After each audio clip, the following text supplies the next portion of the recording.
अस्सलाम वालेकुम स्टूडेंट। और आज की ये वीडियो जो है बीए जनरल उर्दू और जिसकी सब्जेक्ट कोड आती है BUDE 142।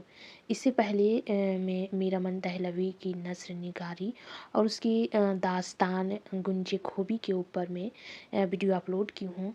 नेक्स्ट जो मैं आज बताने जा रही हूँ वो है बागो बहार का असलोब, है ना। बागो बहार का असलोब मतलब मीन स्टाइल, है ना। अगर अंग्रेजी में उसका मीनिंग अगर सोचते हैं, देखते हैं, सर्च करते हैं तो उसके मीनिंग्स आएंगे स्टाइल। मतलब बागो बहार मीरा मन दहलवी ने किस स्टाइल किस तरीके से उन्होंने लिखा है ना। तो बागो बहार के मंजर आम पर आने के बाद मंजर आम के आने के बाद उसे बेपनाह मकबूलियत हासिल हुई जो आज भी बरकरार है ना। बागो बहार किस ज़माने में जो हिंदुस्तान आज़ाद नहीं हुए थे उस वक्त ये दास्तान लिखी हुई है जो फोर्ट विलियम कॉलेज में हिंदुस्तानों ने जो कॉलेज कायम किए थे उस कॉलेज में मीरा मन दहलवी ने लिखी है। और आज भी बागो बहार की वही मकबूलियत वही तब ये है ना। अभी तक उसकी एडिशन जो है छपते हुए शाये होते हुए आ रही। इसकी वजह यह है कि मीर अमन ने अपनी मादरी ज़बान में तहरीर किया और उनकी मादरी ज़बान वो ज़बान थी जो दहली की जमा मस्जिद के एतराफ़ में बोली जाती थी, है ना।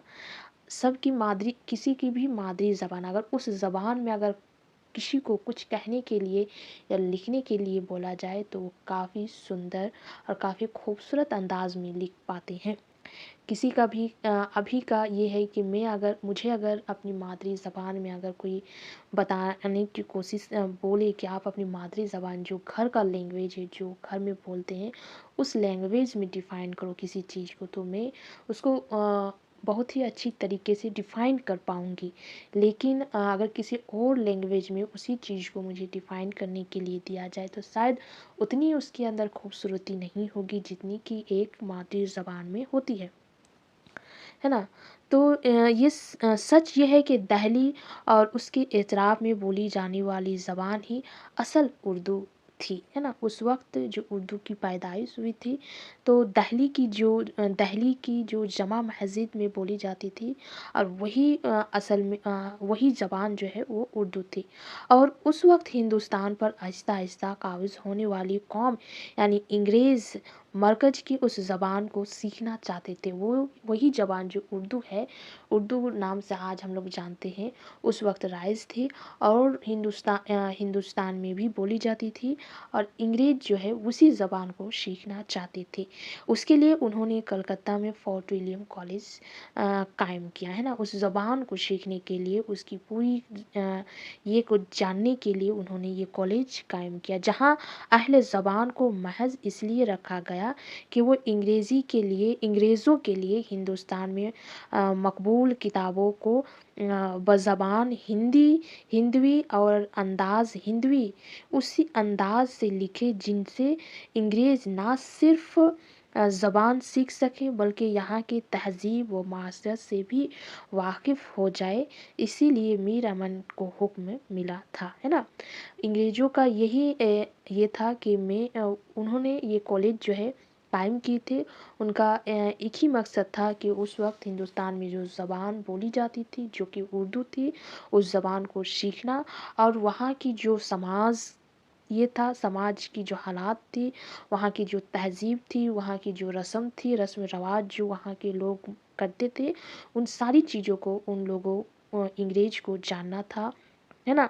तो मीर अमन को उसी तरह हुक्म मिला था कि आपको इस तरह की किताब लिखनी है जिसमें हम लोगों को मतलब अंग्रेज को सही तरीके से समझ में आए उस ज़बान को मतलब उर्दू को, है ना।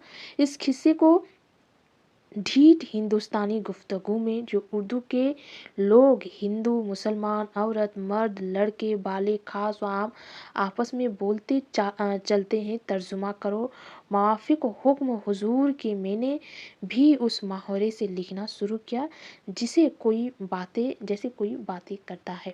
اس کو جس طرح حکم ملا اس نے اسی طرح، مطلب میر امن دہلوی کو حکم ملا انگریزوں کی طرف سے کہ آپ کو اس طرح سے اس کو پیش کرنا ہے، لکھنا ہے جو ہندوستان میں بولی جاتی ہے، عورت مرد چھوٹا سے بچہ سے جو بولی جاتی ہے، اور وہاں کی جو رسم رواج ہے، جو معاشرات ہے، اس کو ایک آئینہ کی طرح آپ کو دکھانا ہے، جس کو میں پڑھ کے بآسانی انگریز جو سمجھ سکے، ہے نا۔ تو میر امن نے حکم کے موافق کام انجام دیا، جبکہ اس عہد میں نثر کا یہ اسلوب رائج نہیں تھا، ہے نا۔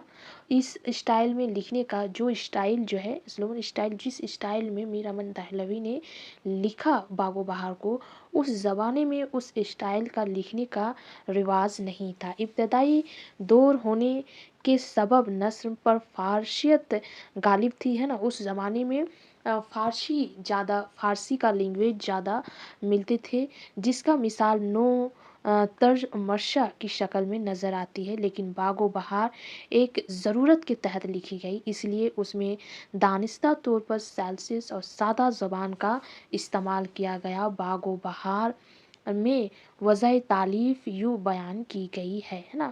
جس زمانے میں باغ و بہار لکھی گئی، اس زمانے میں زیادہ تر لوگوں کی جو شاعری یا پھر داستان یا پھر جو بھی اگر آپ کتابیں دیکھتے ہیں تو اس میں فارسی کی جھلک ضرور سے آپ کو دیکھنے کو ملے گی۔ فارسی یا پھر عربی یا پھر ہارڈ ورڈ جو ہوتا ہے، جس کا میننگ سمجھ میں آپ کو پڑھ کے ایک بار ریڈنگ کرنے کے بعد سمجھ میں نہ آئے، اس طرح کے الفاظ استعمال ہوتے تھے۔ لیکن میر امن دہلوی وہ پہلے شخص تھے جنہوں نے سادہ سیلسس زبان کا استعمال کیا، جس کے حکم سے اس نے یہ سارے کام کیے، اس اسٹائل کو انہوں نے اپنایا تھا، ہے نا۔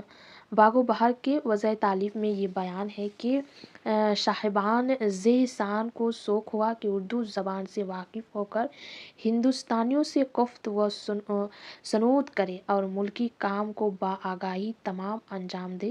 اس واسطے کتنی کتابیں اسی سال بم و فرمائش کی تالیف ہوئی، ہے نا۔ یہ جو انگریز تھے جس کے دل و دماغ میں یہ سوچ پیدا ہوا تھا کہ ہندوستان میں اگر ہم لوگوں کو راج کرنا ہے تو ہندوستان کی زبان کو، ہندوستان کی سماج، ہندوستان کی معاشرات، ہندوستان کی رہن سہن، ہندوستان کے لوگوں کی باتوں کو کس طرح سب کو سمجھنا، سب کو جاننا ہوگا، تبھی ہم لوگ ہندوستان میں راج کر سکتے ہیں، ہے نا۔ اس کی وجہ سے ان لوگوں نے کافی ساری کتابیں لکھوائے جو فورٹ ولیم کالج میں سے وابستہ تھے، انہی لوگوں نے لکھے۔ میر امن سے اردو نثر کا ایک نیا اسلوب شروع ہوتا ہے، ایک نیا اسٹائل، لکھنے کا جو اسٹائل ہے وہ ایک نیا اسٹائل شروع ہوتا ہے۔ اس سے قبل نوع طرز مرثیہ کو نثر کا معیار سمجھا جاتا ہے، جس میں عربی اور فارسی کی الفاظ شامل ہے۔ باغ و بہار کی اشاعت کے بعد اردو نثر عوام کے قریب آئی یا عوامی لکھنے لگے۔ خود میر امن باغ و بہار کی زبان کو ٹھیٹھ ہندوستانی گفتگو، ہندو مسلمان، مرد عورت اور آپس میں بولی جانے والی زبان بتائی، ہے نا۔ اپنے دبیچے میں جو لکھتے ہیں کہ یہ کتاب میں نے کیوں لکھی اور کیا اس میں ہے، تو اس میں میر امن نے خود ہی بتایا کہ یہ کتاب جو ہے، مطلب باغ و بہار، وہ زبان کی ڈھیٹھ ہندوستانی گفتگو میں جو اس وقت رائج تھی، ہندو مسلمان، مرد عورت جو آپس میں بولی جاتی تھی، اس بول چال کی زبان الگ ہوتی ہے۔ بول چال میں عام فہم اور چھوٹے چھوٹے فی البدیہہ جملے استعمال کیے جاتے اور تحریر میں الفاظ کی نصب اور برخاست کو ذہن میں ترتیب دے کر قلم بند کیا جاتا ہے۔ باغ و بہار کی زبان تحریری معلوم ہی نہیں ہوتی، اس میں منہ سے نکلے ہوئے بے ترتیب الفاظ اور چھوٹے چھوٹے جملوں میں قصہ بیان کیا گیا ہے نا۔ बागो बहार को अगर आप पढ़ते हैं तो मालूम होता है जैसे मीर अमन मजमा रू बरू किस्सा सुना रहे हैं और कोई कातिब उसे लिखता जा रहा है। मीर अमन की नस्र की यही खूबी उसे जिंदा जावेद कर देती है। डॉक्टर ज्ञानचंद जैन ने उनकी नस्र पर तबसरा करते हुए लिखते हैं।